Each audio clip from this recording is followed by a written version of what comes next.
I was very excited and really enjoyed it. Presentations were wonderful. I had a wonderful time. I like too much the symposium. I'm really happy I was here. I think it's the best today. I keep coming for the symposium every year. It's a great week. But I did enjoy the tournaments. They were very exciting. I really enjoyed it. I just find it fascinating. The lectures, very useful. I just can't tell you how much fun I had, and I'll be back next year for sure. This is homecoming week for the USPTR tennis professionals from all over the world. We have 55 countries represented. These are tennis pros from diverse countries, from Thailand, from Indonesia, from Iceland, from all over the world, coming here to share their knowledge and to join in the participation of fun and competition that only we as tennis pros can give. Tennis is a worldwide game, and we have to be current with all the information that is being engendered and developed throughout the world. And this is where we can share it. The players and the coaches who come here love to come for, number one, the competition. We're coaches, but we still like to compete. So the tournaments are very important for all of us. Then, of course, we have the information we can take back home that make us better tennis pros. Everything you want to know about tennis, stringing lectures, psychology lessons, match play, whatever you want to know, these lectures are being given on a daily basis by the experts of the game throughout the world. So anybody who is attending the USPTR Symposium this week can be sure of the latest information to help improve your professionalism. We are proud and happy to celebrate this week with all our friends in tennis.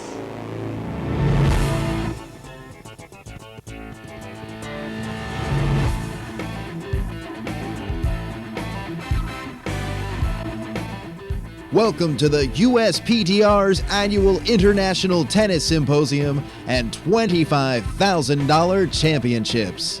We're glad you've decided to spend this special time of year with us. We extend the welcome mat to our numerous old friends, and we're excited to see so many first-time attendees. Hopefully, this will be an annual occurrence for many of you. Every year we discuss the advancements the USPTR has made, and this year is no different. We're proud to announce that we now have more than 9,000 members from all over the world, representing 121 countries. We've also conducted a record number of tennis teacher workshops across the globe, making USPTR certification more accessible for everyone. Enjoy the next few moments as we recap some of this year's Symposium Week highlights, which start on Sunday, September 22nd. When eager USPTR members wanted to get a jump on things and participated in the USTA Sports Science Level 2 competency seminars on sports medicine, physiology, and nutrition taught by USPTR sports science advisors. On Monday, sports science seminars concluded with lectures on biomechanics, motor learning, and physiology. It was also a great time to take advantage of the beautiful weather and play that other sport. Yes, more than 30 USPTR members actually played golf at the Old South Golf Links. Monday was also the day to improve your stringing knowledge with our experienced equipment experts.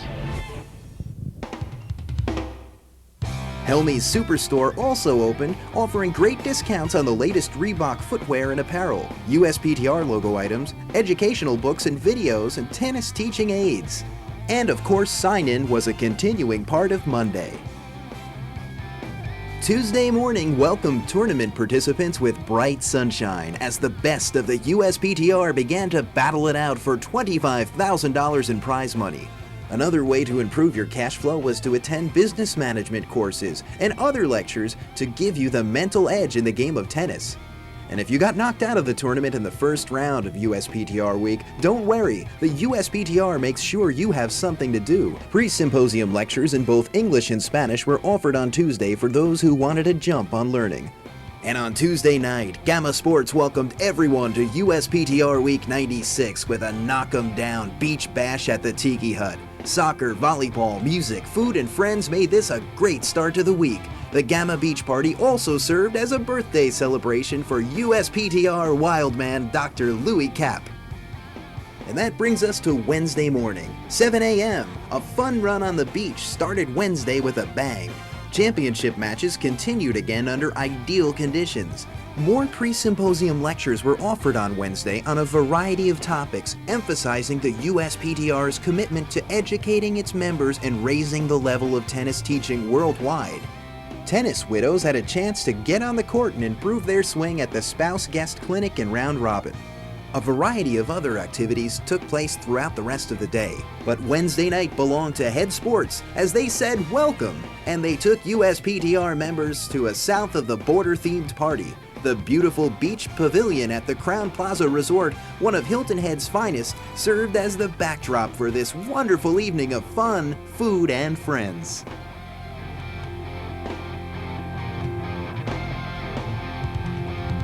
Thursday started with sports science competency testing, and match play continued with the draw thinning out to the best of the best.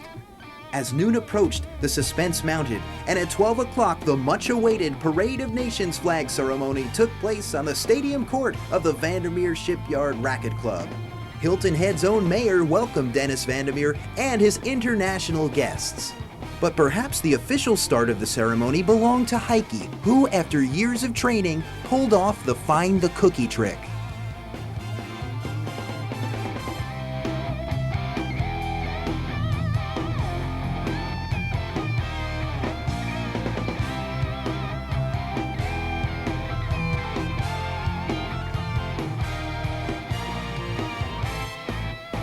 It was a busy day, but Thursday night was no time for rest, as USPTR sponsor Reebok hosted a beach party and fashion show for attendees. Earl Williams entertained partygoers with reggae and calypso-style tunes.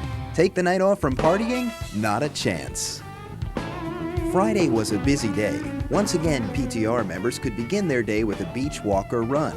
Match play continued, and the United States Racket Stringers Association held an advanced stringing course. The USPTR continued to demonstrate its lead in advancing the cause of all tennis teachers by holding meetings for minority and women tennis teachers and coaches. Symposium lectures continued, with the action moving to Vandermeer tennis facilities. At noon, more than 40 industry companies got the chance to display their wares at the annual trade show. USPTR members got to meet the experts and discuss the latest innovations in products, technology, and teaching information.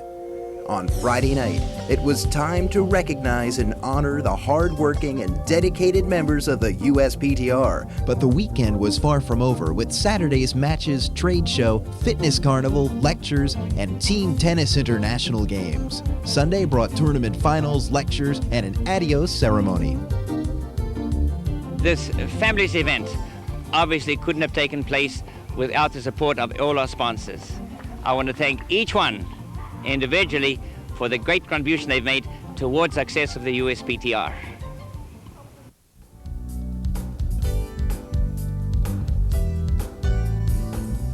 Well, as you can see, USPTR Week 1996 was full of excitement. Lots of fun, competition, camaraderie, and of course, education for all the participants. With over 50 presentations on court and classroom, we brought you an array of topics and information, even lectures in German and Spanish for our international track. We've had a tough time, but we've picked out 8 of our very favorite lectures. Let's take a look at some of the segments now. First, we'll begin with Dennis Vandermeer, USPTR President and Founder, as he brings you Corrective Techniques the Creative Way, brought to you by Reebok. I'm going to show you another way to use target training, how to use target training that is not based on the third dimension, which is height so much. And in particular, perhaps I'll use one that is very apt. You see, remember how we human beings succeed. With my dog, you've seen Heike screw things up for 14 years, for 10,000 times and never getting it right. The way you improve is by having successes. So let me show you how we sometimes don't have success and it takes longer to learn. Here are 3 very good players. Give me that cone over there. Just put the cone over there, please. Now look, Edo is the number 1, is a Davis Cup player for Indonesia, a small country, a lot of people, but small in tennis country, in the cone. A little bit this way, well, put it back there, all right. I watch so many people put targets over there. I'm going to serve the ball, and I assume that is the place to put the target. But if I hit the top of the target, where would the ball go? The ball would be out. So put the thing, if it's that big a target, move it in a few inches. That's it. A little bit this way, 2 more inches towards me. Right, why have to be that way, towards that way. That's So that would be perfect for that target, because now if I hit that cone, the ball would still go in there. Now here are three fantastic young players. I'm trying to motivate them to become much better. So I say, look, you will aim at this target. Now these three young players will serve a total of 10 balls. And we'll see how many times they will hit the ball. Let's just check and see whether you want to warm up, want to practice serve. I go. Have a few of them. Serve, want to practice serve quickly, go. Well, just watch this. Just do a practice serve. Any way you like. Okay. When you feel your arm is warm. All right, now remember, these are three top young players playing on the tour. All right? And I want to motivate them to get really good at hitting a target. All right. Now you've seen them serve, they warmed up. Yeah, who wants to, now this can be a betting situation. You can, who's a bookmaker here? It's Tommy. With these three exceptional young players, what percentage of times do you think they would hit the ball out of 10 shots? Do you think they make 90%, 80%, 70, 60, 40, 30? Who thinks? Somebody give me a number. What do you think? 10%, pessimist. 50%. Who said 50%? Who said 50? 50. Come over here, 50. Where's 50? Over here. Come stand over there, 50. And bring your dollar with you, okay? Go over there, put your dollar. Where's 10%? Over here, 10%. Bring your dollar over there. Any other bets? Any other bets? 50 and 10 on each side over here. One on each side. You have to have a dollar. They are now going to serve towards their target. All right, have a go. Each place has 3 balls, and then you can pick the lucky one, can be the 4th. They're going to serve for a target. They want to be motivated to hit the ball very accurately. Go. Go, you go first, Edo. Are you ready? Serve, you can serve. Okay, 1 ball. Okay, go. Oh, bad luck. Wasn't it bad luck? Bad luck. 0 out of 1. Next player, go. Put that in 2, but it's only 10 balls. 0 out of 1. Bad luck. 0 out of 2. 0 out of 2. Next player, go. The best young players you can find. 0 out of 2. Bad luck. 0 out of 3. Good depth, breath. Bad luck. 0 out of 4. Peter's getting the fat face. Oh, bad luck. 0 out of 5. No, you got your dollar first. Bad luck. 0 out of 6.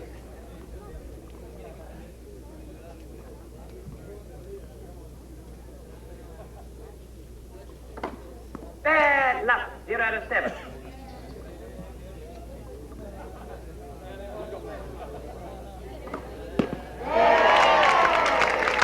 Good luck. 1 out of 8. 1 out of 8.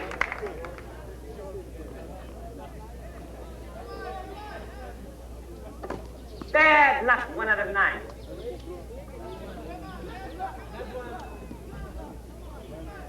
And bad luck, 10 out of 8. Oh, no! Okay, you don't get money, you don't get money. Now, all right, now you think about it. As an educator, if you're an educator and you have 20% success in developing the skills of your player, would you think that would be a motivating factor or a factor that would be discouraging? And many times by these guys, quite frankly, we're lucky. Because quite often we get 0 out of 10. So if we're actually reinforcing an error, then it is not a good idea. So what we should do is to use a concept, and we found this of all sports. What is the second worst sport in the world, second to golf? Bowling. Golf is the worst sport. Bowling is the second worst one. At least in bowling, you don't ride the cart to pick up the ball. In bowling, what they have is, in front of you, the pins over there, they have little chicken marks here, and the guy lines up the little chicken marks, and he looks at it and goes, ba-da-da-da, and boom, he hits the chicken mark here, and then he can turn his back. If he hits the mark here, he knows it's going to go over there. So he has and it's called a primary target and a secondary target. That thing over there was a secondary target. Now, it's a tiny target. Now, Louis, do me a favor, put the back of that thing on this side over here, so the front can go. Here is, now to give him a primary target. Watch this. Now, I have compared the size of that baby target there and this huge target we have now. This thing is the size of a small living room. Now you guys, if you cannot hit a living room, then we should look at golf and bowling. Okay, go. All right, now start serving, and your job is to put the ball through the living room. Okay, go. All right, but touching don't count. That's the clean hit. A clean hit. All right, 1 out of 1. 1 out of 1. Okay, next play, go. By the way, look where the ball lands. 1 out of 2. What did Richard Thomas tell you about a ball going in the net? You get killed. I'll show you in a minute something that's more important. 1 out of 2. 2 out of 3. Where does the ball land? Did he miss the target? The ball went. Did you notice where the ball landed? Every ball is within an inch of the corner. 2 out of 3. 3 out of 4. But look where the ball lands. 4 out of 5. Right, keep going. 4 out of 5.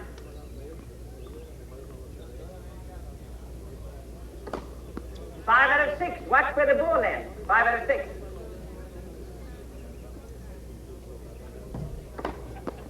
6 out of 7.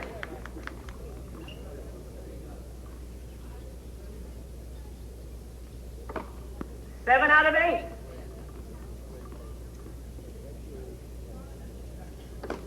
8 out of 9.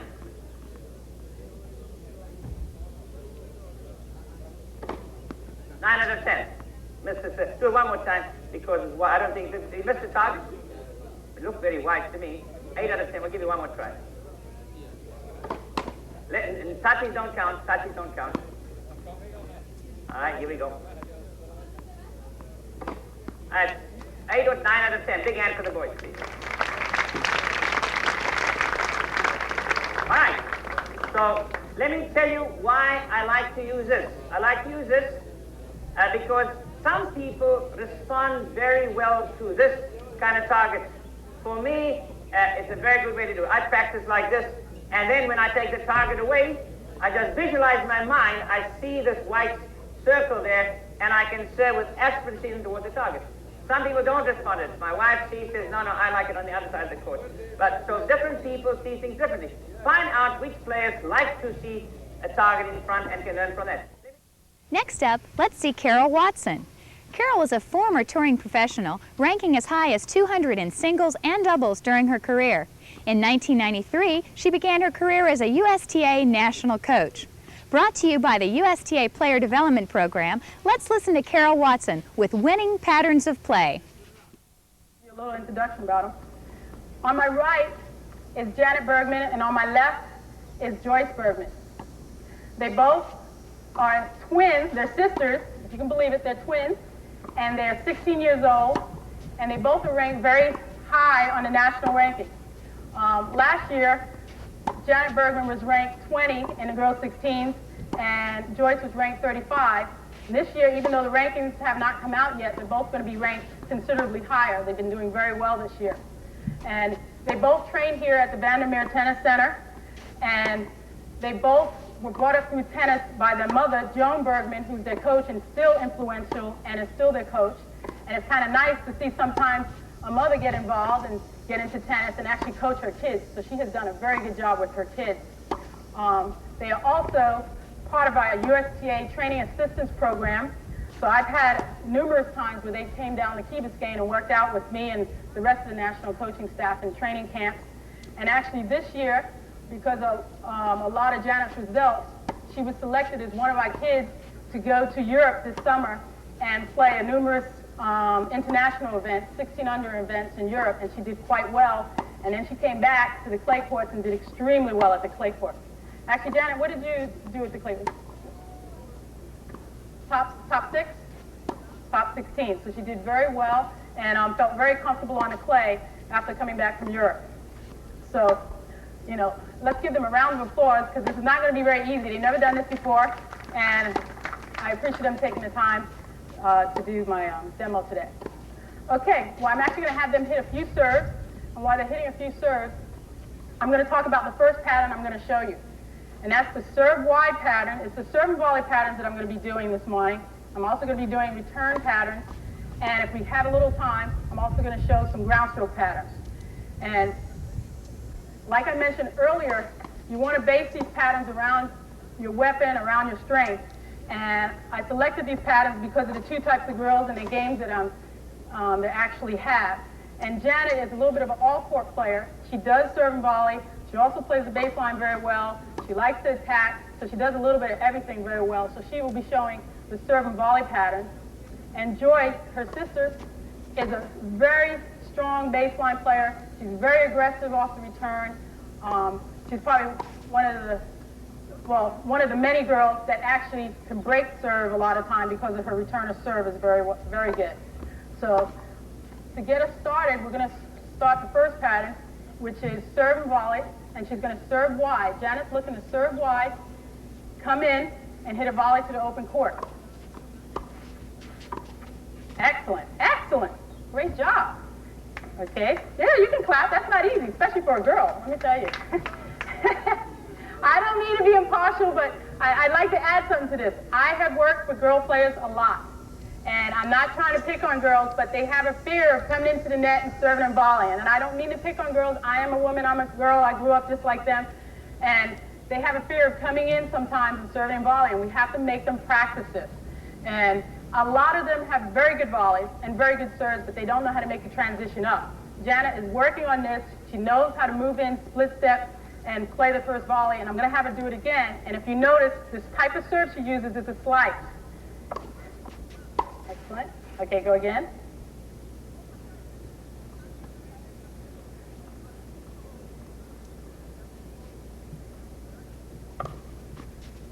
Excellent. And you notice, if she serves well, she can open up the court, and the volley does not have to be that great, just to have to be placed very well. And I'm going to ask Janet to do another one. See if we can watch the split step as well when she comes in. Split. Whoops. One more time.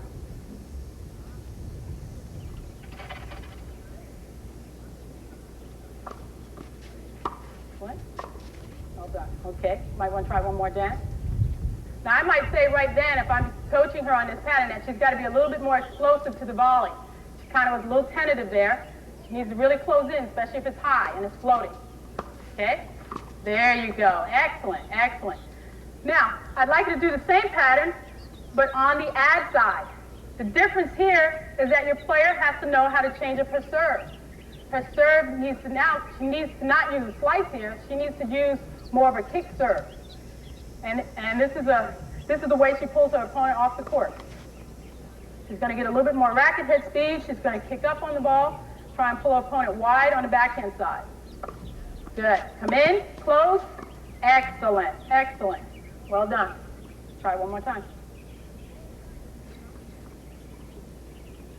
Actually, this is the first time she's serving and volleying. I lied to you earlier. This is the first time she's ever done. Here you go. Excellent. Very good. Very good. Now, you can give her a clap. That is excellent right there. It's not very easy. Now, how do we teach this to the players? How do we teach this pattern? Break it down. And actually, I'm going to have Janet come back to the forehand side. Well, first of all, the players have to learn how to place their serve. And this is a simple drill. I'm sure some of you have done this before, especially with these type of girls that are pretty more advanced. I'm actually going to just separate the box. My string is not that great here, but I'm going to make a little bit of an angle here. And I'm going to give her a wide margin here to serve. And what I would do with a couple of kids, if I had 4 or 6 kids on the court, I would actually have them all go back there on the baseline and actually just serve some balls. And all she's trying to do is hit slice serves in this area of the court. Right now, I have Joyce return them, but they're not playing a point out. She's just trying to place, work on placement right now, hitting the slice serve. Okay? Then I'll get you some balls.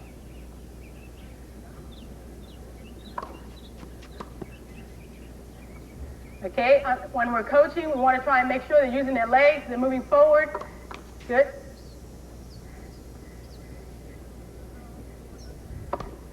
Okay. Janet, you got to get up on the ball. You got to snap up on that. Okay. Something simple. Keep it simple when you're coaching them right now. Good. Probably ask them to get a little bit more wideness on the serve, a little bit more slice. Okay. Her serve will start to get a little better. And you notice she has a wide margin there, so she's not actually aiming at one little spot. And we'll actually play a little game here. Maybe play up to 15, have her about 5 people on the other side or 4 people on the other side, and they get 2 serves, and we count how many they get in. The first to 15 wins the game. You know, you can vary the type of drill. Okay, a few more. Very good, very good. And you'll see they'll start to evolve. The serve will start to get a little better. They're only concentrating on one thing, and they're actually learning how to hit that shot better and better. Very good, excellent. Okay. Once I feel that the students are actually making that serve quite well, I'll change the drill up. And actually, I'll put up targets now. I'll put some little ones up there. I'll put up some targets. Okay, I'll say now you got to try and aim for these targets. Same serve, slice serve, okay? But I want you to try and hit these targets. And you can play a game. You can play a game with this as well. Or, excellent, nice serve. You can entice them. You can use lots of little props. You can say, okay, I know players like to have money. Sometimes I go broke here. Excellent. I might take a $10 bill and put it under the cone and say, okay, if you hit that cone, you get the $10. They love that. You get the kids' attention when you do that, okay? You know, I might actually even say to the player, okay, I have 2 tickets to the basketball game, a college basketball game. They can go to the game with their parents. Put some tickets under the cone. So that's one way to practice, 2 ways to practice the serve. Once we finish and they execute the serve quite well, we have to go into the second shot, okay? And the second shot is hitting to the open court. What I would do is put very big targets, try and put as big a target as I can, put some big cones. And now we put it more into a live ball situation. It's only 2 shots they're going to be working on. And she's going to have a receiver against her.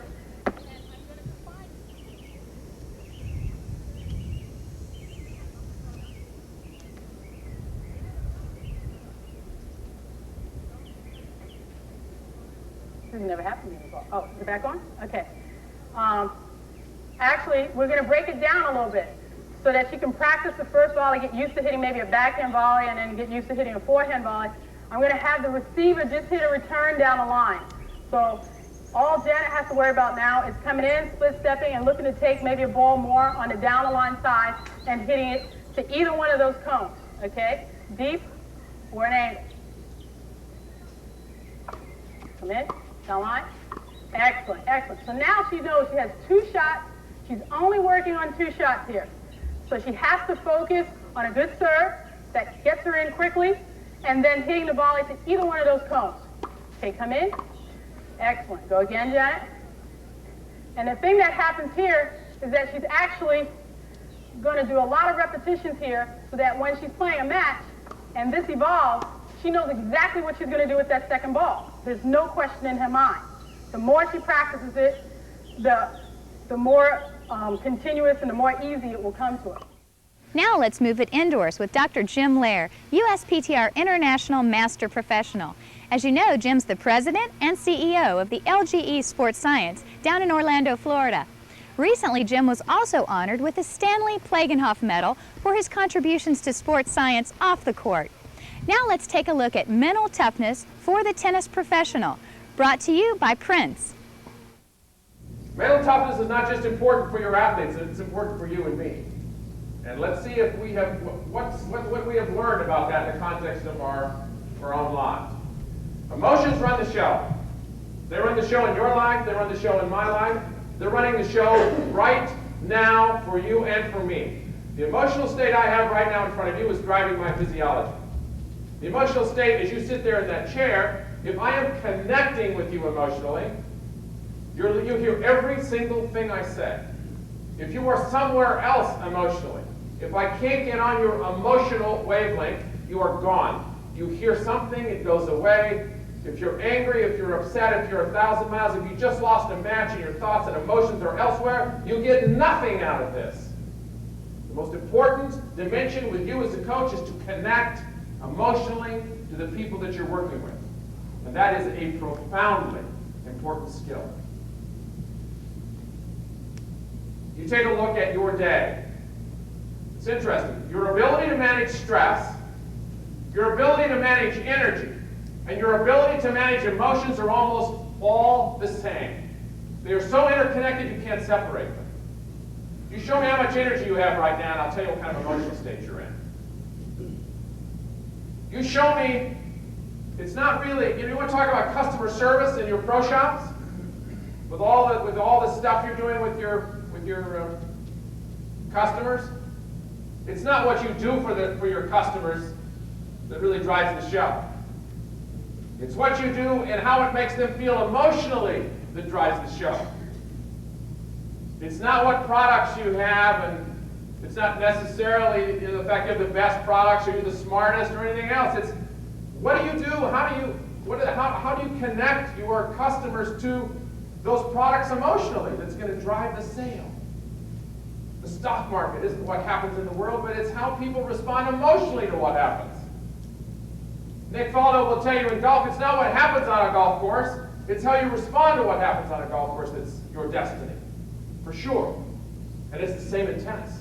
It's the same in your life, and it's the same in my life. You take a look at how you responded to the forces that came into your life. It wasn't the forces that brought you down. It was how you responded to those forces.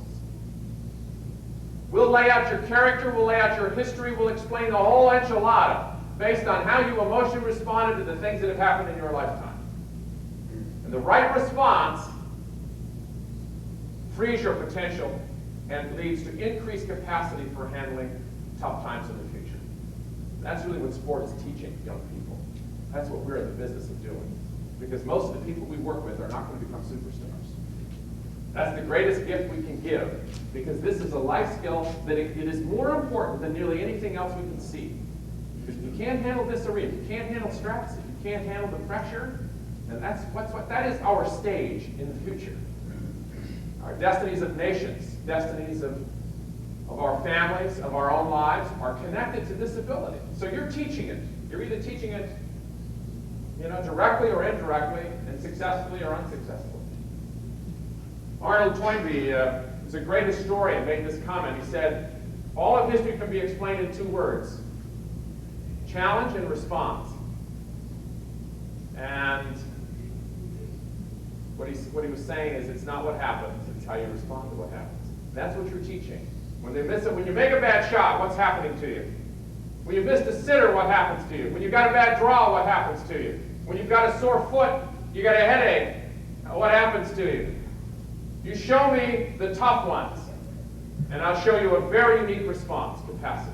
And there's no genetic code, there's no gift involved here. If you've got it, you earned it. You acquired it, and it's trainable.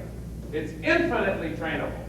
It's nothing to do with genetics that we can identify in any context.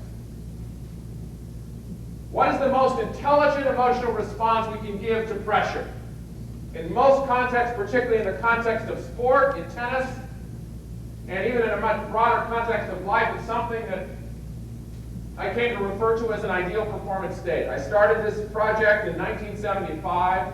It still is the core of what surfaces from just about every arena of research. We're seeing this, in fact, was not just an artifact that we discovered early. It is, in fact, really what's happening.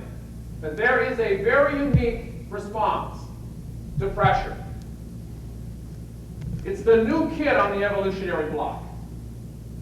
We the most powerful and primitive mechanisms which serve the species so well in the context of the fight or flight response are no longer appropriate. That is what we are trying to control when we go to the free throw line in sport, when we go to the service line, when we're trying to control those mechanisms, those primitive mechanisms from surfacing. And in its place, to drive a physiology that frees potential. Now the reason emotion is important is because it's anchored to physiology. Every emotion you have has its own unique signature in the body. We are working on a litmus test. Someday you will have this as a coach. I absolutely am convinced that this will be a huge breakthrough. We are building a litmus test that is so sensitive. The saliva in your mouth instantly changes as you move from one powerful emotional state to another. We can pick up trace elements of chemicals in your saliva which will help us understand what emotional state you're in. I can ask you, are you in an IPS state right now? And you say, for sure. I say, stick out your tongue. Check the litmus test and see if it turns blue. We'll be able to tell to what extent, because this is not just kind of a feeling state. This is rooted deeply in your physiology. The chemistry of fear, the chemistry of anger, the profile of joy and happiness, the chemistry of challenge is unique in the physiology, and that is what this is. It's mobilizing emotion. You know what emotion does? Emotion mobilizes the physiology to respond in a certain way. And why you feel the way you do is the body kind of reverberating what's happening in the chemistry and physiological systems. Emotions are simply the internal eyes and ears of the body. That's what you're feeling. When you feel nervous, what you're feeling is this activation of this, what we refer to as the hypothalamic adrenal cortical axis. Rising cortisol, rising glucocorticoids. We know what those feelings are associated with. They're real, they're not phony. And if you want to change the feelings, you've got to change the physiology. So we need to understand what is the best physiology, the ideal physiology for freeing our talent and skills. So all the work you do as coaches, when it's really important, your students can summon their talent. They can make it happen. But that is the greatest challenge of sport. That is it. That's what sport's all about. You think it's about hitting forehands and backhands? No, it's about making it happen in competition. Competition is pressure. And we need to understand what this is. Everybody here understands. You've been there, you've taught it, you understand the whole thing. But every one of these, if we had put up here at the top, fear, there are a number of markers, descriptors that would come down and you would see the descriptors of that. If we put anger, everyone, this is a single response, basically emotionally, in the physiology. And it's very teachable. And all of these descriptors are simply reflecting a physiological response, a biochemical response. Relax relates to changes in the muscle tension levels is measured by EMG, electromyographic activity in the muscles. Calmness, oscillation frequency of the brain. When you walk into a tough situation and you feel pressure, it means that this adrenal cortical axis has been brought to life. When you go in and you feel no pressure, which is the way you should feel under pressure conditions, which is the skill, it means that energy axis in the body has been quieted. So you're okay. But that's unique. That's very unique. But in place of the energy associated with fear, you now have a new energy source. It's an energy source that's exhilarating. Athletes talk about being pumped and psyched and jazzed. It is the energy associated with a great sense of enjoyment, but power. You feel alive and spirited. You like being there.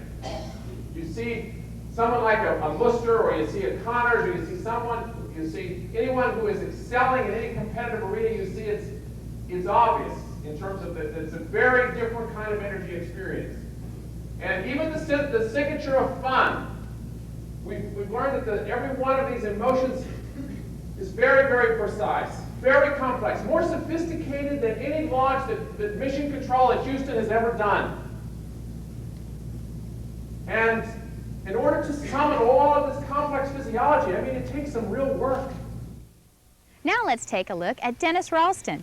He was the only player this century to win NCAA singles and doubles titles back-to-back. Later, he went on to be the U.S. Davis Cup team captain, and also, while coaching at SMU, received the NCAA Coach of the Year award. Some of his best-known players include Yannick Noah, Chris Everett, and Gabrielle Sabatini. Currently, Dennis is the director of tennis at the Broadmoor Hotel in Colorado Springs, Colorado. Dennis will be giving us Davis Cup drills as they relate to the club-level player. Let's take a look at Dennis Ralston, courtesy of Head Sports. We're going to run through a few of these, and if they work for you, that'd be good, because the one thing that I feel that when I was playing that was really bothersome to me was just monotone drills, just over and over, hitting balls. So I like to play for something. So in all these drills, we're playing for points. And there's a result of winning the points. One of the results is the drill ends for you. And the other result is that you get to pick something for the other people to do if you win the drill. So what we're going to start first is we'll have you two gentlemen. Ricardo, you want a racket? There you go. And Christopher. You guys are going to be warming up here for just a couple of minutes with Pete. Pete, you warm up. We'll do the 2-on-1 first. We'll have Ricardo, why don't you come to the net with Pete? I need a racket, thanks. Can I borrow that racket?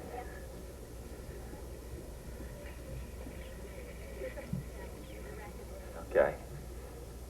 And here, get a few more head rackets out here. Ricardo, is it? Over here on this side.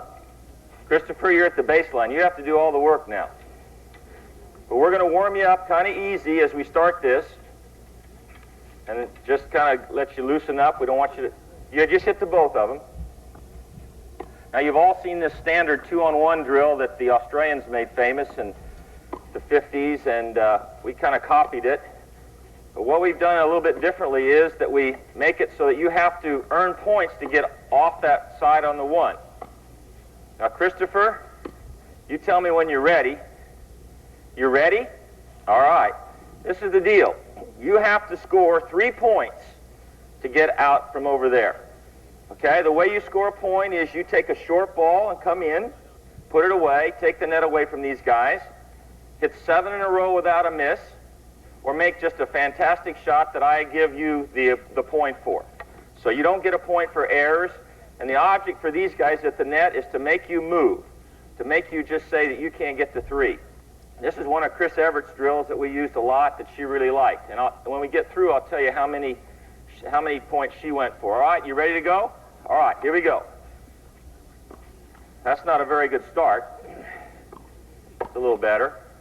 The object is to keep the ball in play and earn the point. Now, the volleyer tries to get the ball to the opponent over there. We're kind of working together. We're not trying to put the ball beyond his reach. We're going to see how long Christopher lasts. There's the ball right behind you. We don't want you stepping on that ball. Here we go. Maybe you need a little more warm-up, Christopher. No, just kidding. That's better. Now, you also get a point if you get 7 balls in a row. And Christopher, the other thing is you got to get the ball in the first bounce, not the second. Now, you got to put it away. Oh, you had a good chance, Christopher. Come on, let's get a point here. That's an error, though. See, he couldn't see it because of the sun. Keep moving. A lot of different styles and ways to teach this game, but you can't be a good player if you can't move. So this is really a movement game. How you doing, Christopher? You're still at 0, though. He got 7? Okay, that's helping him out over there in the stands. You got 2 more points. Good. Oh, that was the 6th ball. Too bad. You got to get 7 or take the net away. All right, let's switch around. We'll give you a little bit of a rest. Christopher, good job. We'll just, Ricardo, you're over there. All right, and the way we do it is we rotate spots. Okay, now we're going to show you the way we do it from the net. So we'll just switch around. Ricardo will be at the net. Pete and Chris will be back here. Now the object on this drill is, again, the guy at the net can put away the volley. He can drop volley. He can do anything he wants to win the point. The object back here is to move the guy around at the net. The way we do this is you earn a point for a winner at the net, but in this case you can lose points. You lose points every time you miss an overhead or lose the overhead point. So that really makes you work hard, not particularly when you get, say, to 6 and you're going to 7, and then I lob you every time and wait till you miss. But the object is to get to 3 right here, okay? So you can drop volley, you can do anything you want. The other rule is if you drop volley and they get it, you lose all your points. You start back, okay? Here we go. We're making him move a little bit. Come on, Christopher. That's right. Good. Make him move. Don't forget the lob.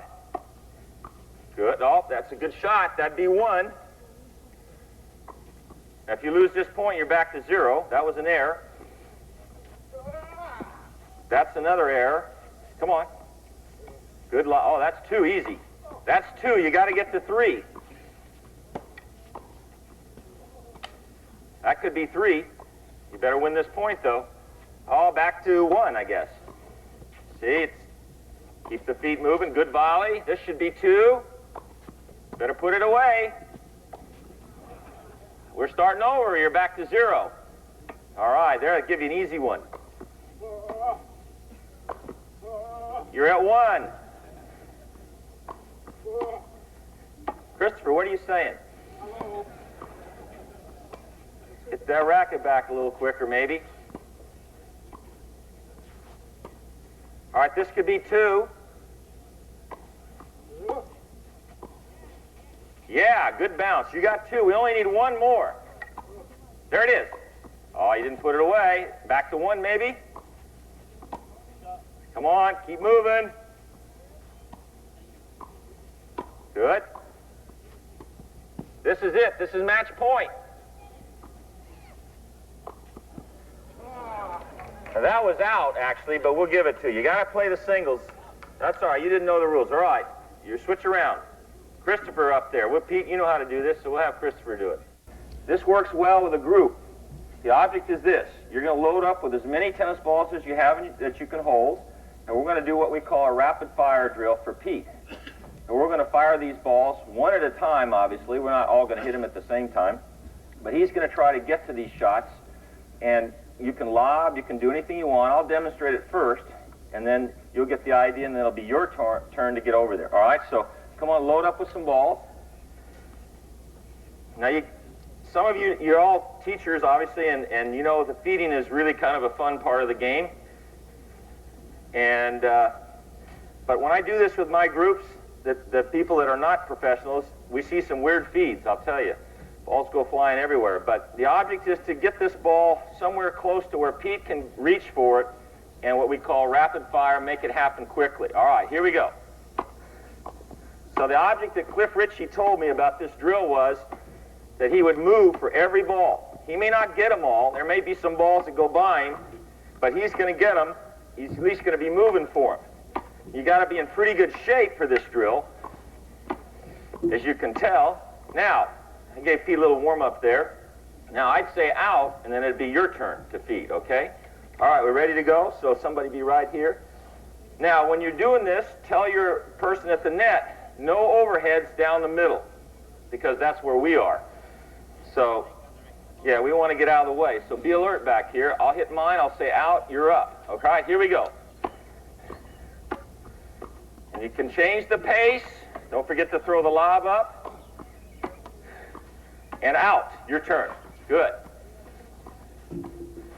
Good.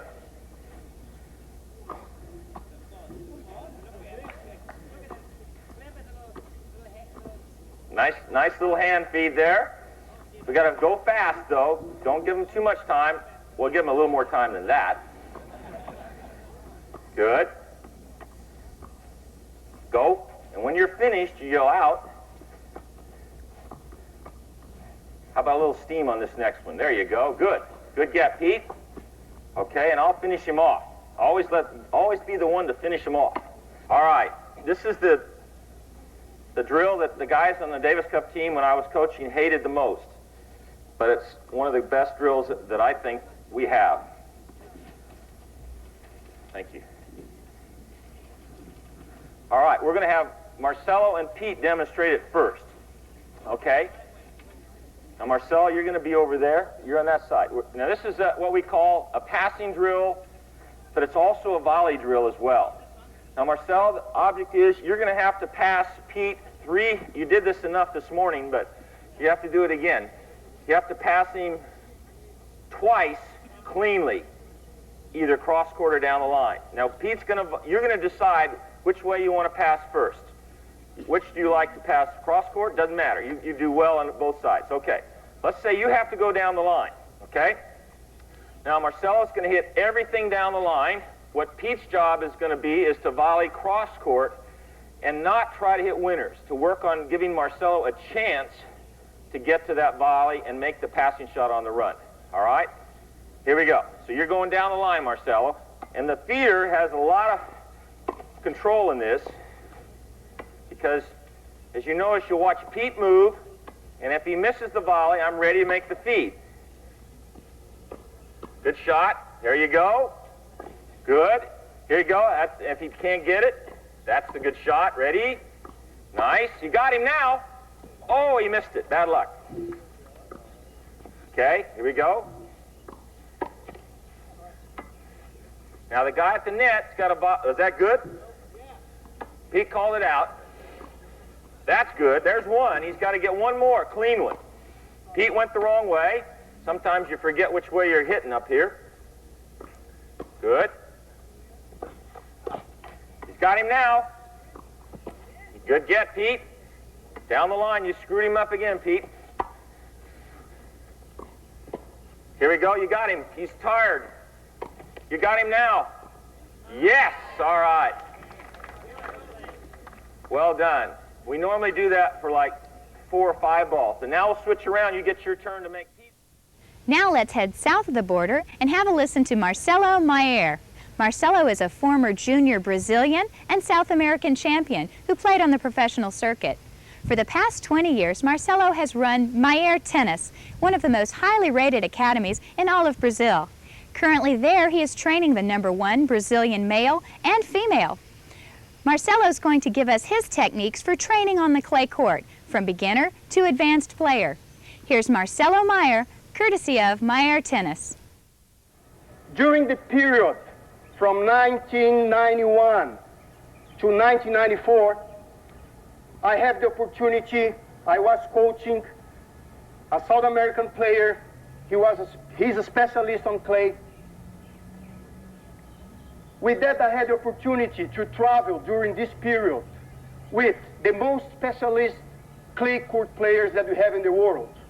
So I spent around 10 months every year with a group like Muster, Courier, Kafelnikov, Bruguera, Berasategui, and all these kind of players.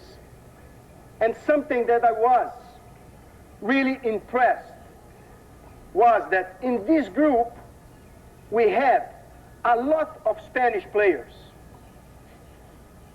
So because of that, every morning when they were practicing, I was there to try to realize or to try to learn what kind of exercise or drill these players were doing every time.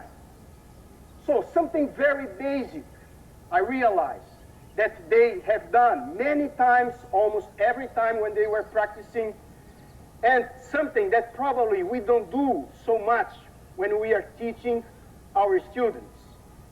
So it's a very basic exercise. I will ask you to go to the other side, please. It's a kind of exercise that if you look from the outside, probably you can think this is something we can do for a beginner student. But players as Emílio Sanches, Javier Sanches, Clavé, Bruguera, Clavé, Burilho, Arrezi, all this group, every day they were doing this kind of exercise. So, just controlling the ball, Christian. You don't have to put too much power. All right. Come on.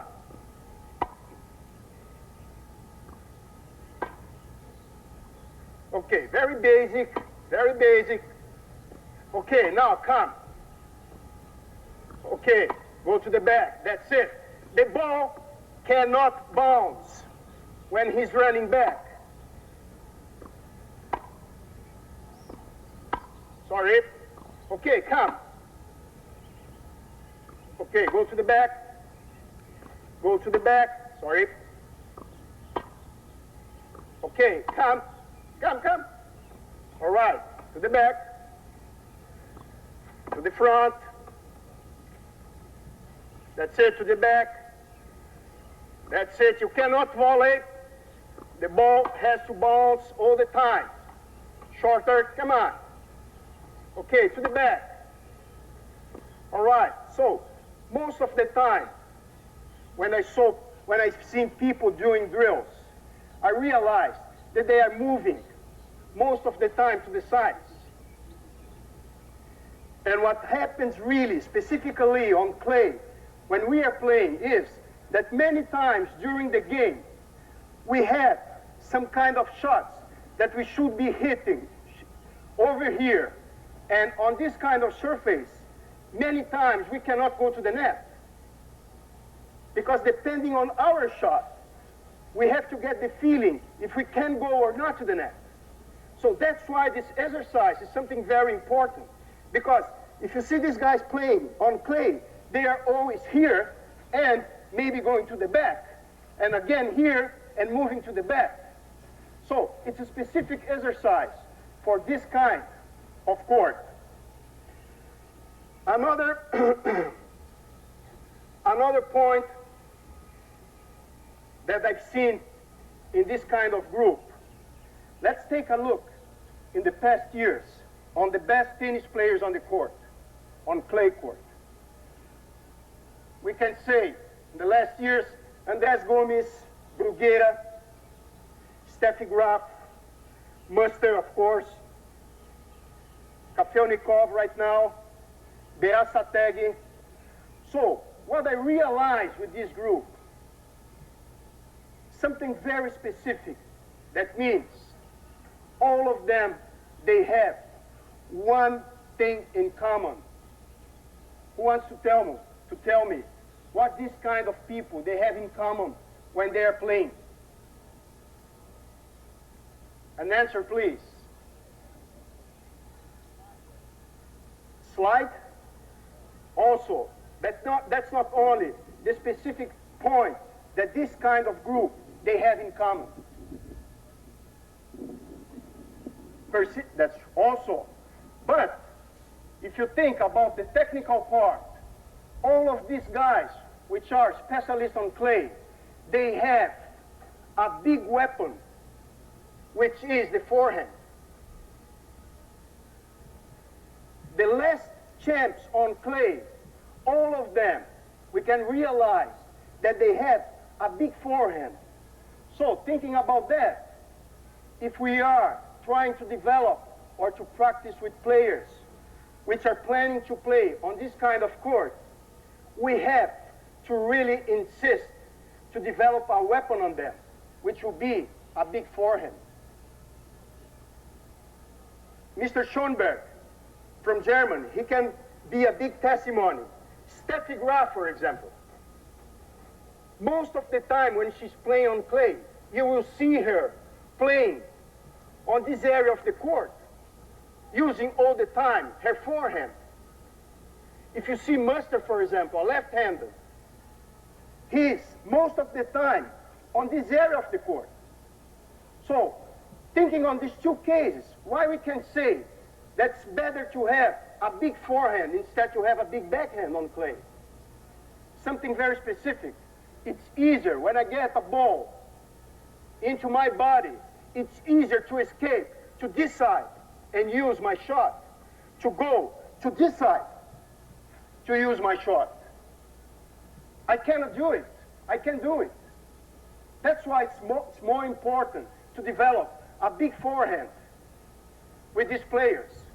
So, how we can do it? Let's do some drills. Okay, I want to see you, Marcelo. He's a left-hander. Just playing forehand. I don't want to see your backhand. Okay. Okay, come on.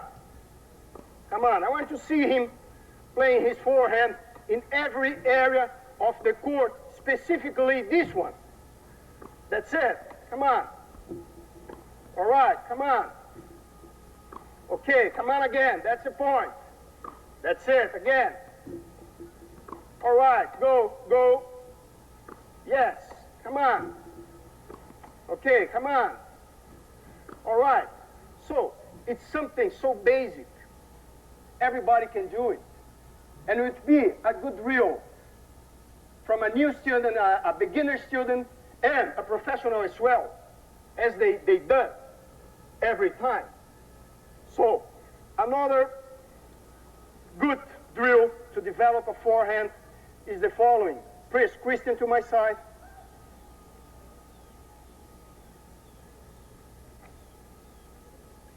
Let's play a game where one student can only hit with a forehand shot, with a forehand stroke, pardon. The rule is the following. It's a best out of 5 points, let's say something like this, and he can only hit the forehand. If he will put the ball in his backhand, you win the point. All right? But I'm giving to him the first chance to attack, to command the point. Come on. Oh, that's easy for him, huh? Oh, no, no, no, no. All right? Entendeste? All right, let's start again. Now he understands.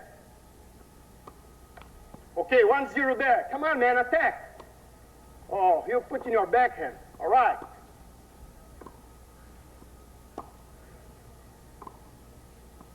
Very good. Very good.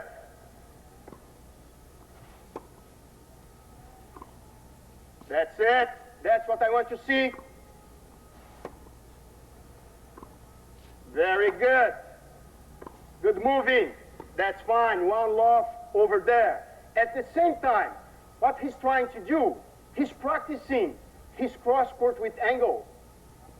If you play against Muster, for example, that's what you have to try to do every point.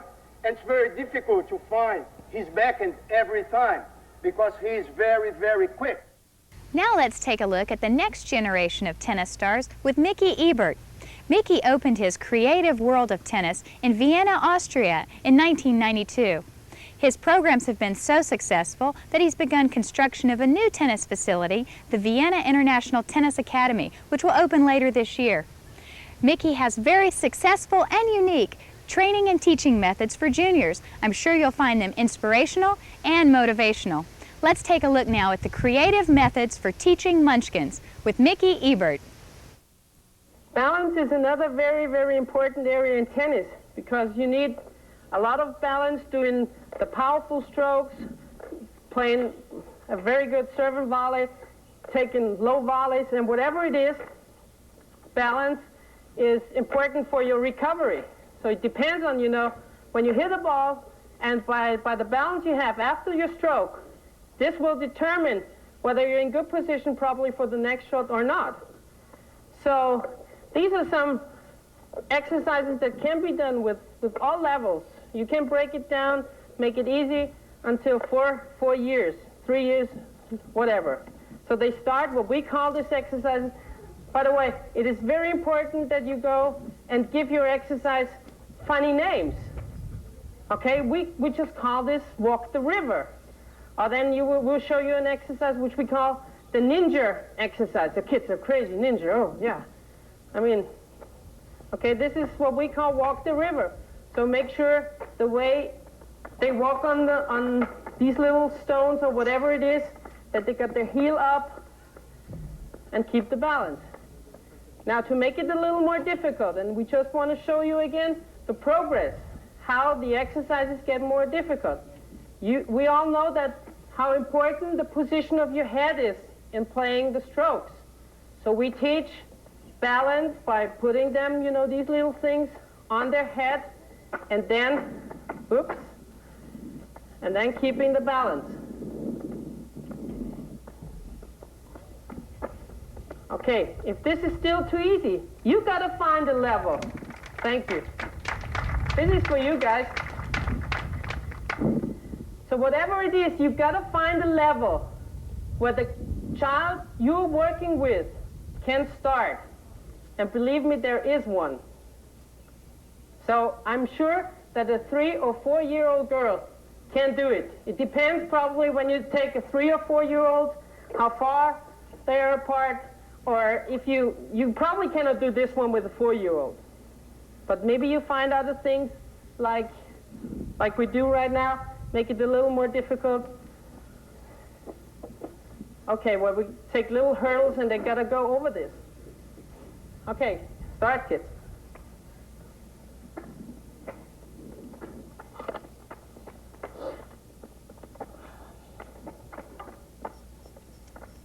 All right. Now also of course you can involve the tennis racket in the whole thing. We got one more racket. One more for Brianna.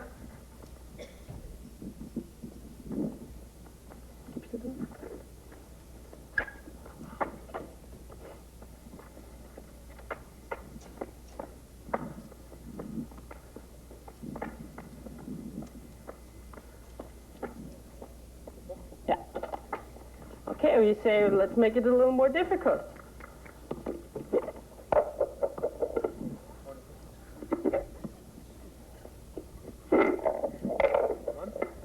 Yeah, that's fine. Okay.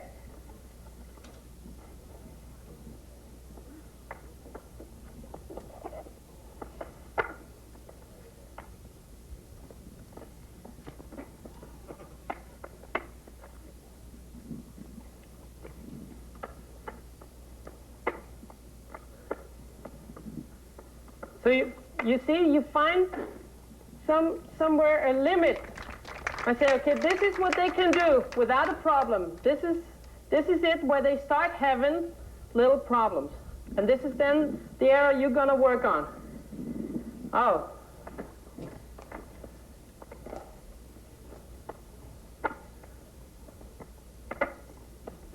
Very good job. Great job, Brianna.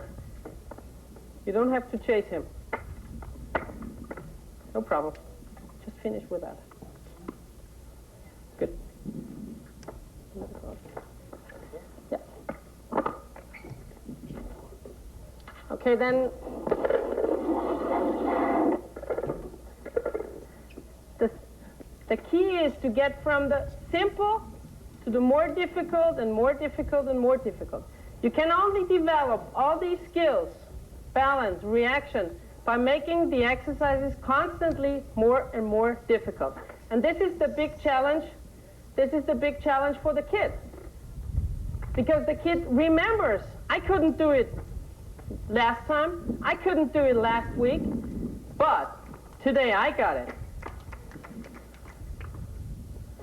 Great job. Andrea? Okay, and another one.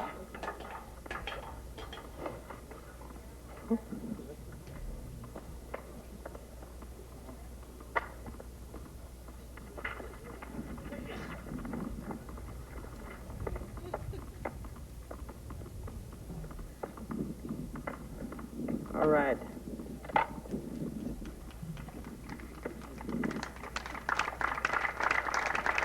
And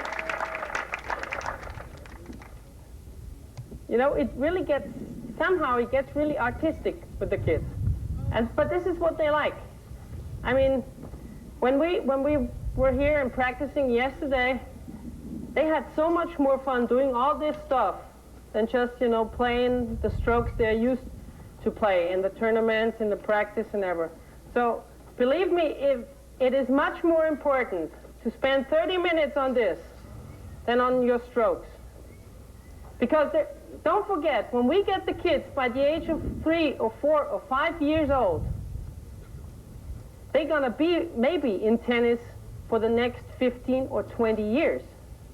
And it's not fun only playing forehand and backhand.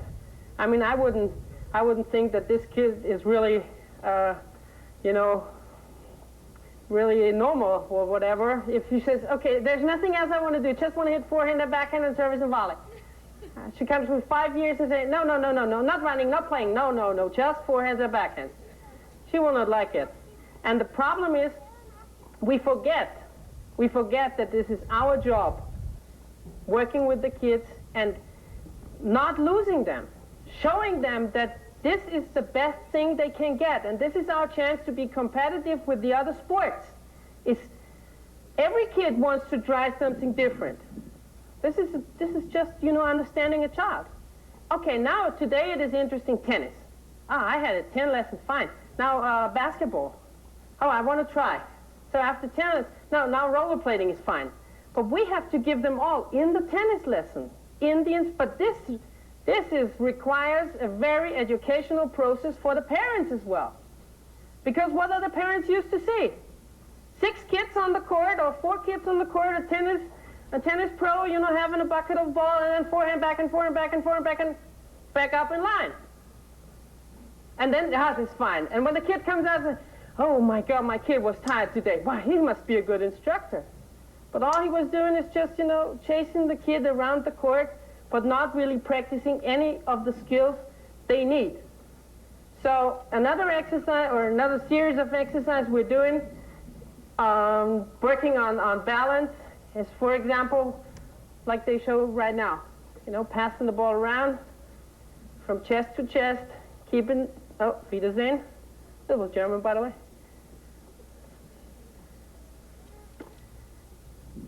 And then, Daniel, Boden. Okay.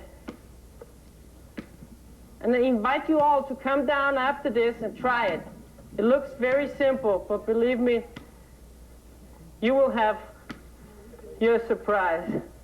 Okay. Okay, now, do you think it's too easy? Too easy? Okay, let's turn one around. Oh, I know we are bad, but this is why they love us. Or at least we believe they do.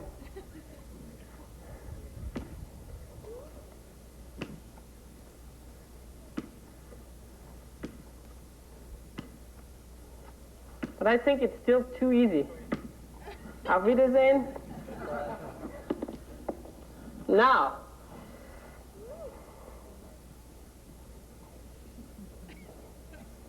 Tita, pass die Slalom auf.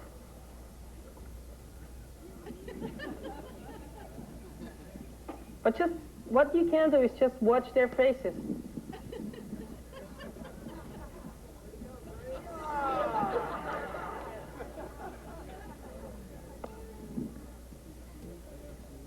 And it's the best payment in the world. I know we all have to make money for a living, but the best payment in the world for me is seeing the smile of the kid.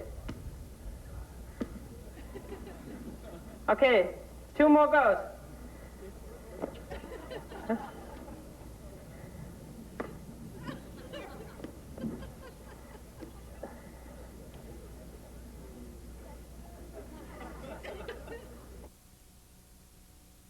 You can hear more of Mickey Ebert's creative tennis training on the USPTR Munchkin video, out in 1997. Now let's hear from Coach Jim Verdieck, affectionately known as Coach. He holds the NCAA record with 921 wins in his coaching career. He's also been honored as the Distinguished Service Award winner for the President's Council on Physical Fitness in Sports. Coach Jim Verdieck, courtesy of Reebok, will tell us how to attack and win on the short ball. Here's Coach. Now, on clay, it's obviously different than it is on this surface. On clay, very seldom, once in a while you'll see someone slide with their left foot and hit it. But 90 times out of 100, the right foot's out there. When I watched the, South American, he gave the clay program the other day, clay footwork, he didn't have a racket. He went out there and the instructor, the pros, told him to hit a forehand. He came over there and slid with his left foot. Then he came over and hit a backhand, slid with his left foot. Then he came over and hit a forehand, and he slid with his left foot. I thought, I'll be damned. Maybe I've been teaching this wrong all my life. And from the standpoint of, on a forehand, I have to slide into the ball. And then when he picked up his racket, oh my God, lucky me, he's a left-hander. So everything was the other way around. Everything was left. And so in this case, we have to specifically pray, come over to that line, and use the footwork coming back. We come over to this line, open stance, use the footwork coming back. Now, you saw me move my feet. My problem has been, people see what I did, they don't understand what I did, and even if they understand it, they haven't done it enough yet to learn what it is. So basically, you put the footwork, hit the ball. You don't want to rock back, and you don't want to rock over, even though Schönborn will tell you, this is emergency. I buy it. That's an emergency. Now, you don't have emergencies on clay. You slide, and that's it. But on a hard court, boom, I got an emergency. Then you come back. Now, if I have an emergency, and I come back, what do I do to come back? I use a little jab step. I'm not sure whether Rotart referred to the center of gravity or not, but when I first began to, well, not when I first did it, but 10 years ago or so, there was an article in a professional tennis magazine, not ours, in which they're talking about gravity. And a comment through the USPTA, have you ever think of anything more asinine? The only thing I said is, well, I happen to believe that. Consequently, I went ahead and wrote my footwork deal to justify what I was doing. Now, let me briefly put it this way. If I'm here, where's my center of gravity? Therefore, I have to have something under it to get off the court. It's hard to get off the court like this. It ain't quick. I have to get off the court. Now, as soon as I get off the court, where's my weight? It's coming back. It's coming back. And that's where my jab step comes in. From here, how come I go forward? Well, now you saw me, which foot did I jab with? Which foot did I jab with? The right. Now, if I put 10 people out here, 5 would be right, maybe 5 would be left. They're not wrong. They just have to juggle their feet on the way. I'm up at the net. Now the ball's back. What do I jab with? I jab forward in order to get something going back. Now, should I take a big step going back? If I did, where's my center of gravity? I have this foot ahead of my center of gravity. It doesn't work so good. So I'm up here and I go back. Now, I bring this up because just this last 10 days, one of our playing pros got up the net, off balance, and that was about his reaction. He hit a volley and all of a sudden it's an overhead. Panic. Instead of what? Boom, boom. So the efficiency of the thing can be taught and improved if it's drilled specifically. If it's specifically drilled to what they should do. Now you as the pro have to know what you want them to do. Whether you do it or not, you have to know what you want them to do in order to specifically correct it if it isn't quite right. And believe me, when you do something like this, it has to be quite right. Now, just for example, no particular order. Come on, David. Come on over here and just line up behind him. And William, first name, Ed, Jake, Jimmy, Jaime. Okay. Now, just for example, one at a time, you go over and hit the ball to your back and put your foot on that line and come back. Okay, did a good job. Go ahead. Okay, now, did he use quite as much of an underset? Not quite. They were a little different. Okay, go ahead. That's it. Now, he didn't use any at all. Now, momentarily, he's out of balance.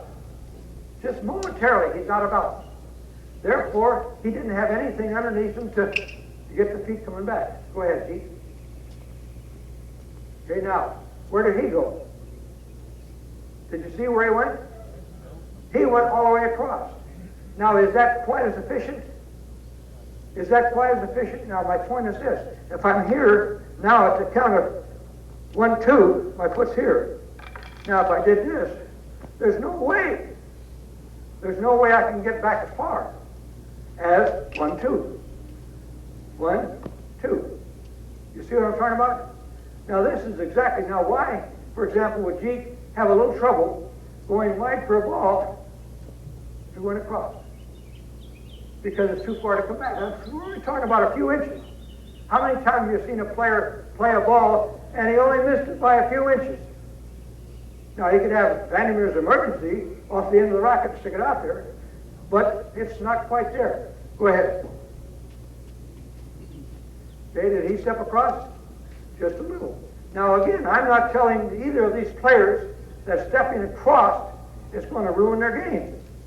I'm just saying it's a little bit distraction from court coverage. Very distracting from full court coverage. Is that clear? Jaime had turned into two, coach. Beg your pardon? Jaime has had a turn yet. You just did. Did I see Jaime had a Go ahead. Okay? So he's like Peter. Yeah. Okay. I tell you what, Dennis, this is Sunday morning. It's 8:44. What time do you get to bed, Pat? Okay. All right, now, all I'm saying is specifically, now you've seen 5 students, 5 players. Not 5 different ways, but how do you put them in the mold of what you want? Now, you can't do it by just talking. I can't talk about it. I have to teach it. Now, the point I make is, if I only teach people who can't do it, who has to teach? I do. If they can't do it, whose responsibility is that? Well, it's mine. If I have a player that doesn't win the match, there's a lot of reasons why they can't win the match. If they couldn't touch a ball because they played Rod Laver, I saw Rod Laver beat Rosewall one day 6 straight games, and Rosewall never made an error. Okay, Rosewall got beat. So the Rocket got hot and he didn't miss a ball. So in this situation, if they hit a ball and something's wrong on the way that's correctable, what can you do about it? Now, speaking of correctable, how do I know what the person needs? Have you ever seen me watch a match that I didn't have my clipboard? Making notes. If I don't have my clipboard and make little notes of what's going on, too big, then I work on it. I mean, too forcing, I work on it. So again, you have to have the opportunity. Now, these guys are just going to the right. I hope you're not getting bored. Now go to your forehand side. Okay, now he used a close stance. Go ahead. He used a close stance. He's got an open. Okay, go ahead, G. Now, City used a close. Okay, he's close.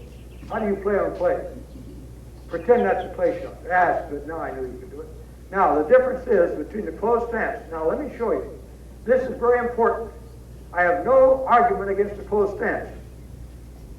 The only thing is, what? 1, 2, 3. I can't come back in less than a 3 count. 1, 2, 3. So I'm over here. Closed stance. Good power. I basically have to go down. I got my hip locked. I can't get across too well. All right? 1, 2, 3. Open stance. 1, 2. So efficiency-wise, which one would you use? In a little bit of pressure, a little bit of hurry, which one would you use? Obviously, you would teach the open. Now let's take a look at Richard Schönborn, USPTR International Master Professional. Richard is a former chief coach for the German Tennis Federation. He's also the co-founder for the German Tennis Federation's Educational Committee. He's responsible for the technical training of all the coaches throughout Germany and also the scientific training of coaches throughout Europe. Richard Schönborn is world-renowned in his teaching and his written publications. Now let's listen to successful training techniques with Richard Schönborn. You see now here different kinds of numbers and different kinds of targets. This is so simple. I wonder that I work with them maybe the last 2 or 3 years. That I didn't develop it much earlier. You can, first of all, I like to explain you the different goals for these different targets. So everything, what is number 1, is for passing shots cross, short passing shots cross. Everything in field 1. For drop shots from the baseline, drop shots volley. For winner, volley winner, short cross, like this, for example, like this. And returns by approaching server. For returns, so in this field, or here in this field, under his, to his foot, or this field. The number 2 targets are for passing shots down the line. Why passing shots down the line? Because if I like to hit a very successful passing shot, so and if the ball must go over the net like this, not like this or like this. Okay, if he's going over the net like this, he's shorter. Or if I like to reach 3, I have to hit with a very high speed. It's risk. So the best passing shots down the line landed here. This is the best field for passing shots down the line. The most successful. I make a lot of analysis by world-class players in this field too. Then there are for winners cross court.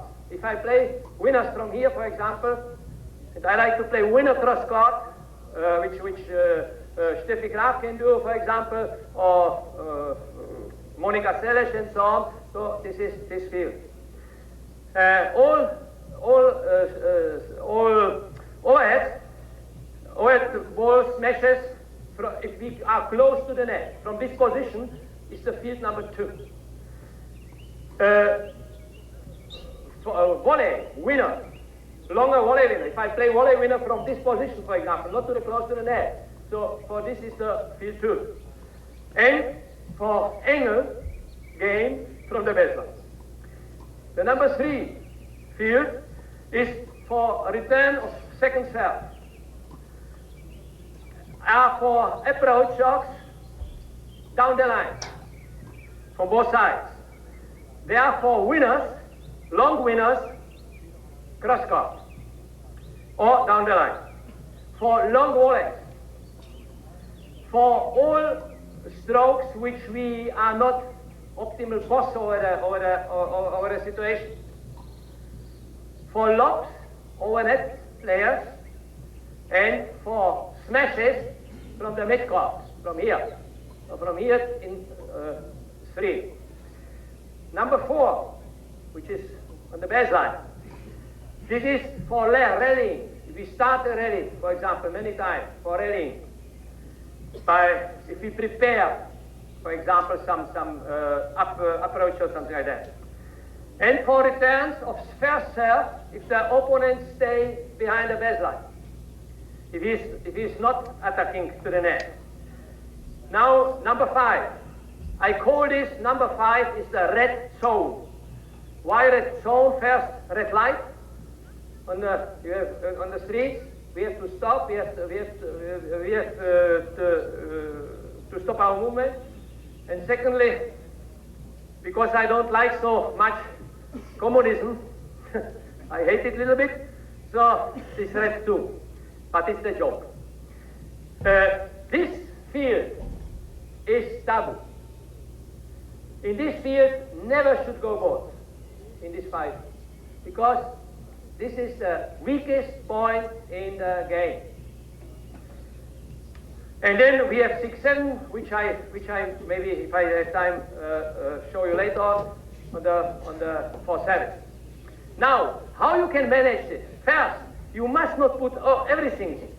For example, you make some exercise, only cross-court, something like that, so you can put all this in your bag and make only 2, 3, or 1, 2, 3, or something like that. Now, you can move with them.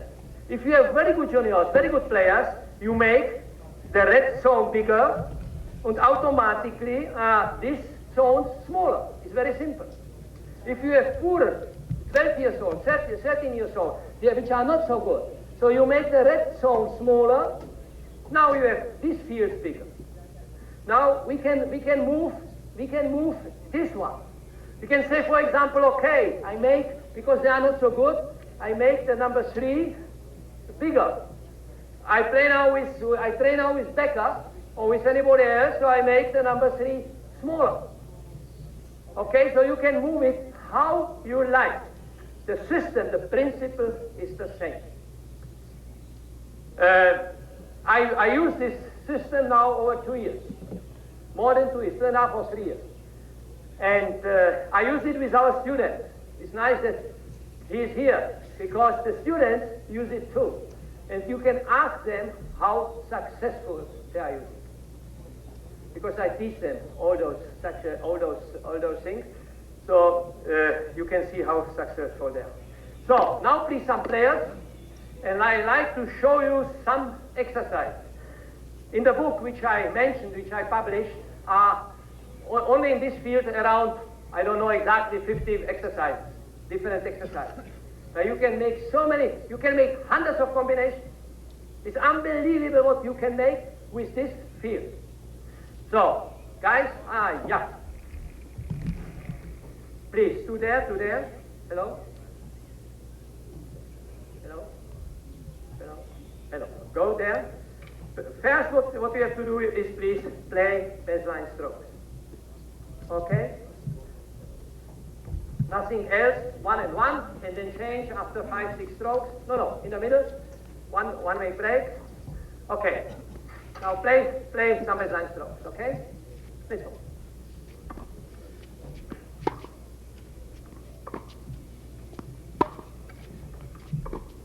I am using this kind of mark.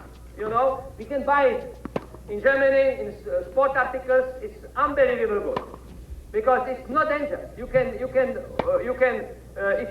you move over there, if the ball is over there, nothing happens, and you can use it in all kind of weather. You can use it in indoor facilities, outdoor facilities, on clay courts, everything. Okay, now we make a very simple exercise. Watch. You have to play. You play everything. You play everything in the middle. Oh, sorry, no, to the 3. Go there to 3. You play everything to try to hit the ball to the 3.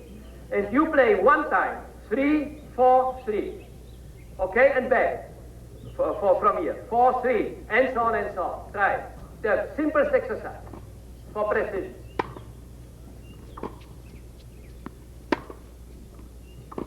So now watch. All those players are very good. Maybe the best juniors in the camp, and maybe the best. Some of the best juniors maybe in USA. I don't know.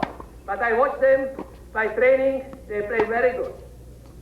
And now the simple exercise to play 3, 4, 3, 4, 3 is difficult for him.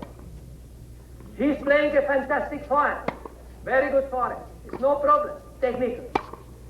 But now he has to play precise, the same from him. He has to move only from the left side to the right side and to play in 4. That's all. I mean cross court with high precision. And if we are watching now the players, if I watch them now by training, what they are doing now, they play with 20-30% slower than in the training session. What they try to do now, the concentration. If I should play, change please, change. No, change players, okay? And you do the same. If they do these exercises, the concentration is 100% because they have aims, they have goals, what they have to do. Sure, I cannot do this exercise 45 minutes. But 10 minutes is enough. And then to change, to vary. I have 50 exercises in this book for all situations, and you can make hundreds of variations of them.